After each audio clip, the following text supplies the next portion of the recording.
ঝামেলা তৈরি করতে হবে এই জন্য এক এক সময় এক এক দাবি, এইটা আমাদের কাছ থেকে জনগণ প্রত্যাশা করে না। জুলাই সনদের পক্ষে ঐক্যমতে পৌঁছায় যে আমরা এই সনদ বাস্তবায়ন চাই, বা আমরা সবাই দলগুলো এই সনদ বাস্তবায়নে এই সনদের পক্ষে যাতে হা ভোট পড়ে এই জন্য কাজ করব।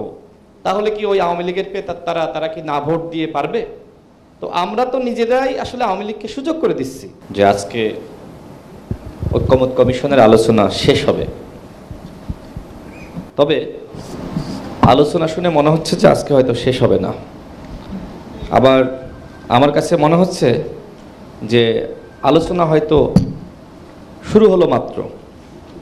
মানে আমি নিজেও এক ধরনের হতাশ হয়ে গেছি যে আমরা কি আসলে সেই শেখ হাসিনার সময় যেভাবে বিভক্ত ছিলাম সেই একই বিভক্তির মধ্যে আমরা আবার পড়ে যাচ্ছে কিনা। অর্থাৎ আমরা যেখানে সামনের দিকে এগিয়ে যাওয়ার কথা ছিল সেখানে মনে হচ্ছে যে সেই শুরুর সময়ে যখন আলোচনা শুরু হয়েছিল ঠিক সেই জায়গায় আমরা চলে গিয়েছি। তো এমতো অবস্থা আসলে করণীয় কি? সামাজিক যোগাযোগ মাধ্যমে আমরা দেখছি যে 5 জন উপদেষ্টা নাকি শেখ হাসিনার সাথে হাত মিলিয়েছে। ঠিক একইভাবে আমার কাছে মনে হচ্ছে এখানে আমরা যারা আছি আমরাও মনে হয় সেই হাত মিলিয়েছি।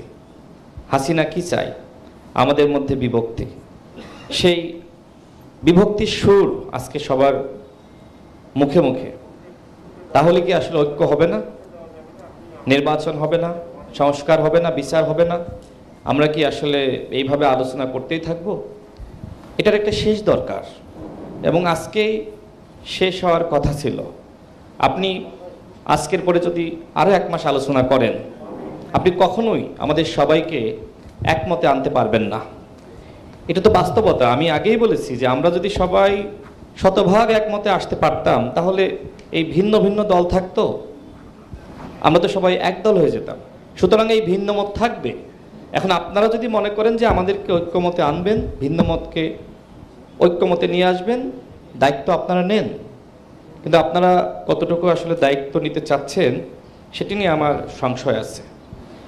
আমাদের দলের পক্ষ থেকে আমরা গত দিন যেটা বলেছি, একই দিনে জাতীয় নির্বাচন এবং জুলাই সনদের পক্ষে গণভোট এবং এই প্রস্তাবনা আপনাদের কাছ থেকে এসেছে।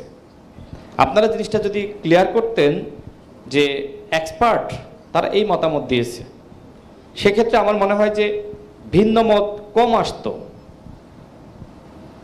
এক্সপার্টরা যে এই মতামতটা দিয়েছে এবং আপনারা সেইটা আমাদের সামনে উত্থাপন করেছেন এবং এইটা যে গ্রহণযোগ্য সেটা তো আমাদের সামনে বলতে হবে। আপনারা তো বলছেন না।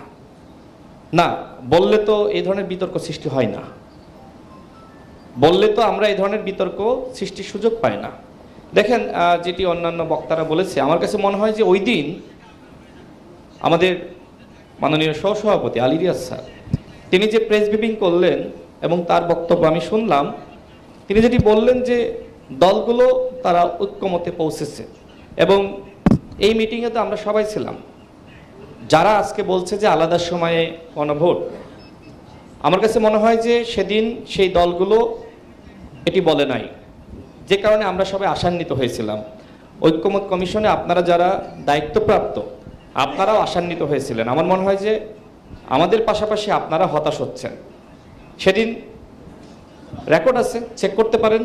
সেদিন একই দিনে জাতীয় নির্বাচন এবং জুলাই সনদের পক্ষে যারা মতামত, জুলাই সনদের পক্ষে গণভোট যারা মতামত দিয়েছিলেন, আজকে হঠাৎ করে আবার কেন আপনারা নিজেদের অবস্থান পরিবর্তন করলেন? রেকর্ড আছে, আপনারা প্রেস ব্রিফিং করেছেন, এইখানে কথা বলেছেন, আজকে কেন অবস্থান পরিবর্তন করলেন? তো আমরা রাজনীতিবিদরা যদি এইভাবে নিজেদের অবস্থান আমরা সকাল বিকাল পরিবর্তন করতে থাকি তাহলে জনগণ আমাদেরকে কি বলবে? কি সংস্কার করতে চান? আপনারা যে কথাগুলো বলেন, আজকে যেটা বললেন কালকে তো সেটার বাস্তবতা এবং আপনার কথার উপর আপনাকে থাকতে হবে। মানে শুধুমাত্র ঝামেলা তৈরি করতে হবে এই জন্য এক এক সময় এক এক দাবি, এইটা আমাদের কাছ থেকে জনগণ প্রত্যাশা করে না। আমার কাছে মনে হয় যে সম্ভব স্থানীয় নির্বাচনে যেহেতু মানুষ একই দিনে মেম্বার বা ইউপি চেয়ারম্যান বা অন্যান্য ভোট দিতে তারা অভ্যস্ত আছে। আমরা যদি সবাই, হ্যাঁ মহিলা মেম্বার, আমরা যদি সবাই আসলে সহযোগিতা করি, এই জায়গায় যদি আমরা জুলাই সনদের পক্ষে ঐক্যমতে পৌঁছাই যে আমরা এই সনদ বাস্তবায়ন চাই, বা আমরা সবাই দলগুলো এই সনদ বাস্তবায়নে এই সনদের পক্ষে যাতে হা ভোট পড়ে এই জন্য কাজ করব, তাহলে কি ওই আওয়ামী লীগের পেয়ে তারা কি না ভোট দিয়ে পারবে? তো আমরা তো নিজেরাই আসলে আওয়ামী লীগকে সুযোগ করে দিচ্ছি, আমরাই তো ঐক্যমতে আসতে পারতেছি না।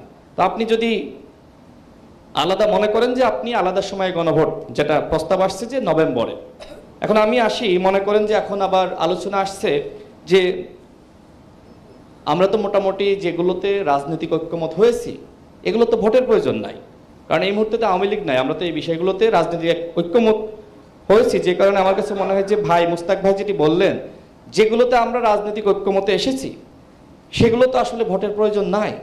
তারপরে আমরা কেন যাচ্ছি? যাতে এইটার আইনগত ভিত্তি স্ট্রং হয় এবং গণভোট ছাড়া কেউ বাতিল করতে না পারে, এর জন্যই তো গণভোট।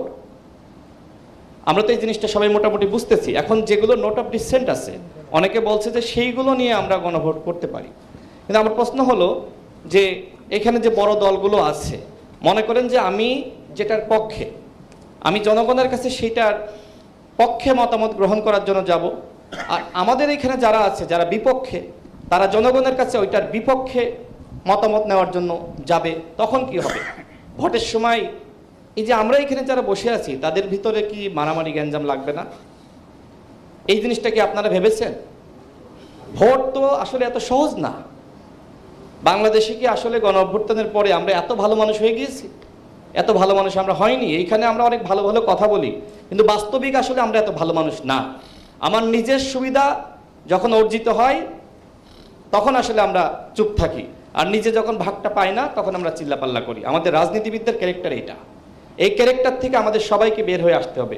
আমি অত্যন্ত আশ্চর্য হয়েছি যে আসলে ওই দিন যে মতামত আপনারা দিয়েছিলেন, আজকে দেখলাম হঠাৎ করে মতামত আপনারা চেঞ্জ করেছেন। তো এই জিনিসগুলো কেন ভাবছেন না যে নির্বাচনের আগে যদি আপনারা গণভোটে যান, তাহলে এইখানে আমরা যারা আছি তাদের মধ্যেই তো একটা হট্টগোল মারামারি শুরু হবে, তখন কি হবে? একটু চিন্তা করেন।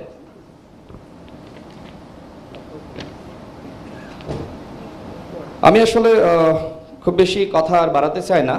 আমার কাছে মনে হয় আপনাদের একটি সিদ্ধান্তে আসতে হবে। যতই আলোচনা করেন আমাদের পক্ষে আসলে ঐক্যমতে আসা সম্ভবপর নয়। আমি পাশেই মঞ্জু ভাইয়ের সাথে বলছিলাম যে আমরা দলগুলো বসলাম, কি হলো তাতে? আমরা যারা বসেছিলাম একমতে পৌঁছেছিলাম, তারাই তো এখানে আবার ভিন্ন মত দিচ্ছি, তাহলে এই বসাবসি করে তো লাভ নাই। অর্থাৎ দলগুলো আর এরকম আন্ডার টেবিল নেগোসিয়েশন করে কাজ হচ্ছে না।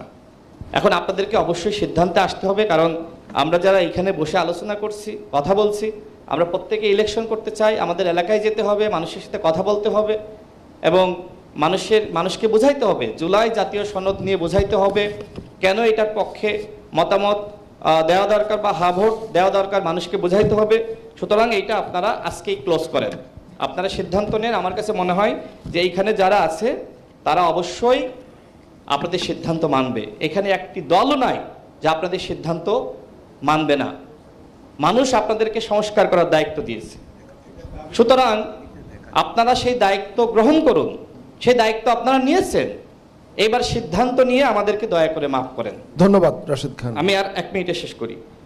আরেকটা আলোচনা আসছে, সেটি হলো যে জুলাই জাতীয় সনদ কিভাবে আসলে বাস্তবায়িত হবে, অধ্যাদেশের মাধ্যমে নাকি আসলে আপনার আদেশের মাধ্যমে?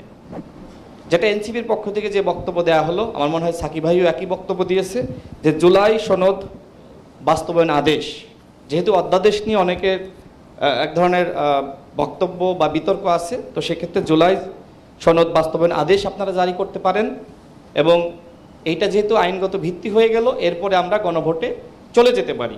আর অধ্যাদেশও আপনারা যদি জারি করেন, ওইটা যেহেতু দুর্বল মনে হয়, সেক্ষেত্রে আবার আমার মনে হয় যে গণভোট হয়ে গেলে ওইটা স্ট্রং হয়ে গেল। অর্থাৎ অধ্যাদেশ বা আদেশ এই ক্ষেত্রে আসলে বিতর্ক সৃষ্টি করবে না। আপনারা একটা সিদ্ধান্ত নেন, সিদ্ধান্ত নিয়ে আমাদেরকে বাঁচান। জাতি অত্যন্ত বিভক্ত আমাদের কারণে, আমরা 16 বছর বিভক্ত ছিলাম। এই গণ অভ্যুত্থানের মাধ্যমে আবু সাঈদ, মুগ্ধ, ওয়াসিমরা আমাদের একটা জায়গায় এনেছে। সুতরাং কিভাবে জাতীয় ঐক্যমত কমিশন এই রাজনৈতিক দলগুলোকে আমাদের ঐক্যমতে রাখবে, সেই দায়িত্ব আপনাদের। আমার বক্তব্যে কেউ কষ্ট পেয়ে থাকলে আমি দুঃখিত।